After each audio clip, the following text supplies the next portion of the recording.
Susan Smith will stand before a South Carolina parole board this morning at 9 a.m. to try and secure her release from prison after serving nearly 30 years for the murders of her two children.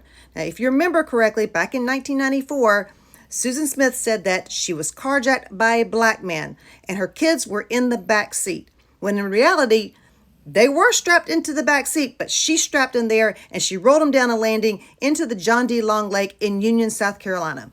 Michael and Alex were just 3 years and 14 months old, but Susan had been dating the wealthy son of the businessman that she worked for, and he told her he was breaking it off because she had young kids.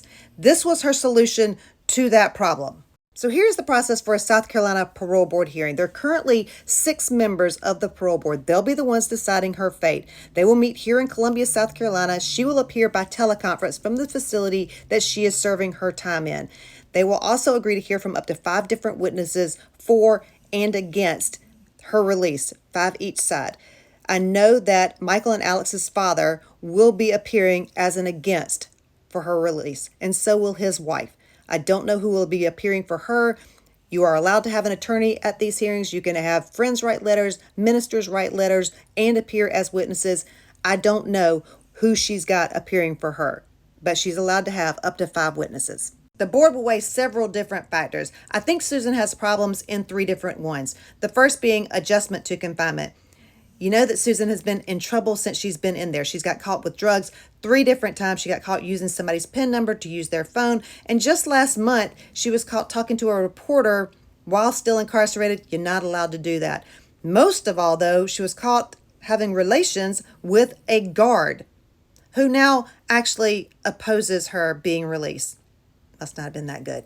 They will also hear from witnesses and weigh their opinions. And we know that David Smith is going to come in there and vehemently oppose her being released. And so is his wife. He actually said in an interview that he didn't think she'd make it, that he thought that prison justice would get her. And I kind of think he was wishing for that. He really doesn't want to see her walking the streets. And speaking of which, the third thing that they're going to consider is the community's willingness to accept Susan back. Union County is a small county. It's a small town.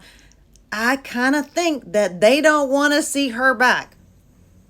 Nobody wants to see her back in this community, in this state.